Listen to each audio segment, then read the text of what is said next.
오늘은 사순절 2주 예배를 지금부터 시작하겠습니다. 올해도 변함없이 성경에 있는 불임절이 돌아왔습니다. 이 말은 부활절이 앞으로 한 달쯤 남았다는 뜻입니다. 금년의 불임절은 돌아오는 주 목요일, 금요일입니다. 우리나라를 둘로 갈라놓았던 선거가 끝이 났습니다. 또 지구 저편에는 러시아와 우크라이나 사이에 전쟁이 진행되고 있습니다. 북한이 다시 핵을 운반할 수 있는 ICBM을 시험할 계획이라고 합니다.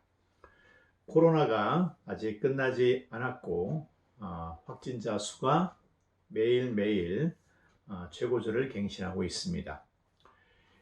이처럼 전쟁이나 역병, 또 우리 사회의 갈등과 분열은 어떻게든 개인의 삶에도 영향을 끼치게 되어 있습니다. 우리 삶의 여전한 문제들은 이러한 세상의 변화와도 무관하지 않습니다. 오늘 우리는 하나님이 어디 계시는지에 관한 질문과 함께 오늘 이 예배를 시작하고자 합니다. 오늘 제가 에스더에 있는 가장 유명한 말씀 하나를 오늘 구절로 삼았습니다. 에스더 4장 14절에 있는 말씀입니다. 이때 내가 만일 잠잠하여 말이 없으면 유다인들은 다른 데로 말미암아 노임과 구원을 얻으려니와 너와 내 아버지의 집은 멸망하리라. 내가 왕후의 자리를 얻은 것이 이 때를 위함이 아닌지 누가 알겠느냐. 에스더는 아가서와 함께 하나님이란 단어가 성경에 등장하지 않는 두 권의 책 가운데 하나입니다.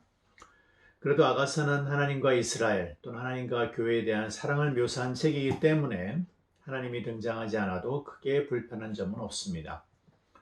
그러나 에스더서를 한 번이라도 읽어보신 분은 아시겠지만 이 책에는 하나님의 모습은 전혀 찾아볼 수 없습니다. 하나님이 얼굴을 숨기신 것이죠. 그리고 이 책의 배경도 이스라엘이 아닙니다. 이란입니다. 옛 페르시아죠. 이스라엘 백성들은 바벨론으로 끌려왔다가 이곳 페르시아까지 오게 된 것입니다. 예루살렘에서 멀리 떨어진 이곳에서 유대인들은 하루 한 번에 몰살당할 위기에 처했습니다. 하만이 제비를 뽑아 한 날 유대인을 제국 내에서 몰살하기로 결정한 것이죠. 사실 그날이 돌아오는 주입니다. 이 결정은 왕의 인가를 받아 제국 전체로 공포된 상황이었습니다. 유대인들은 무기력하게 자신들이 처형받을 날짜를 기다리고 있었던 것입니다.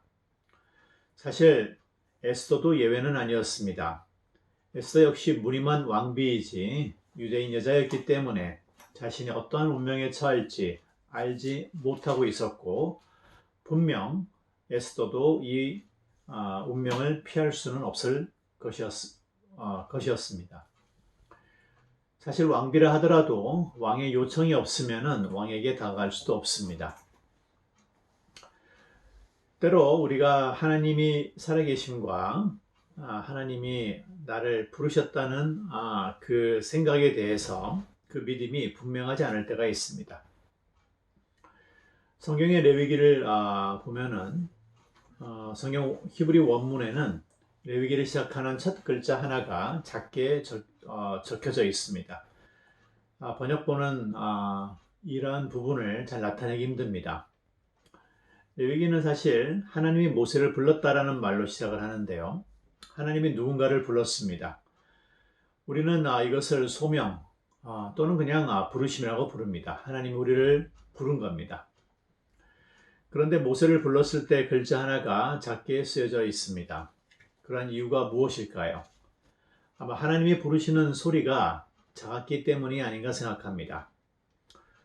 우리는 이것을 또한 하나님이 에스더서에서처럼 얼굴을 숨기신다고 표현할 수도 있습니다.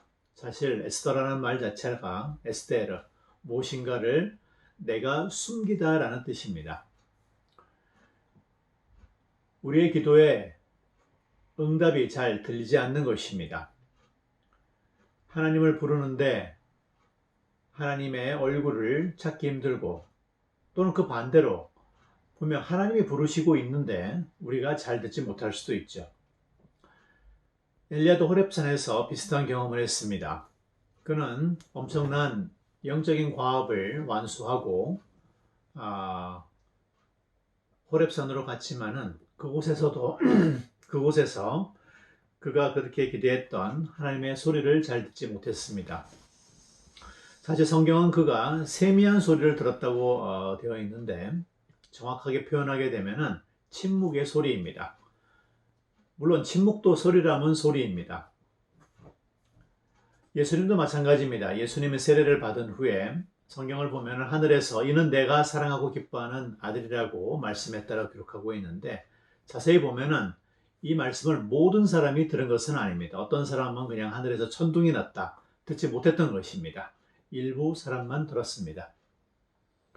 이처럼 하나님이 어떤 사람을 부를 때는 모세든 엘리야든 그것이 예수 그리스도이든 때로는 하나님의 목소리는 글자가 작고 세미해서 그냥 못 듣고 지나칠 수도 있습니다. 이러한 모습은 현대를 살아가는 우리 그리스도인에게도 마찬가지일 수 있습니다. 우리는 우리의 기도에 대한 하나님의 응답이 매우 분명할 거라고 기대하지만은 그렇지 않은 경우가 많습니다. 에스더서를 보더라도 에스더서를 보면은 에스더가 기도했을 때 그녀가 그 기도에 대해서 어떤 하나님으로부터 분명한 응답을 받았다는 구절을 찾아볼 수 없습니다. 이렇듯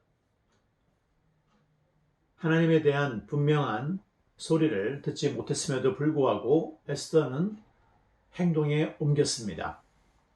오히려 에스더는 하나님의 음성을 삼촌 모르드게를 통해서 들었을 수도 있습니다.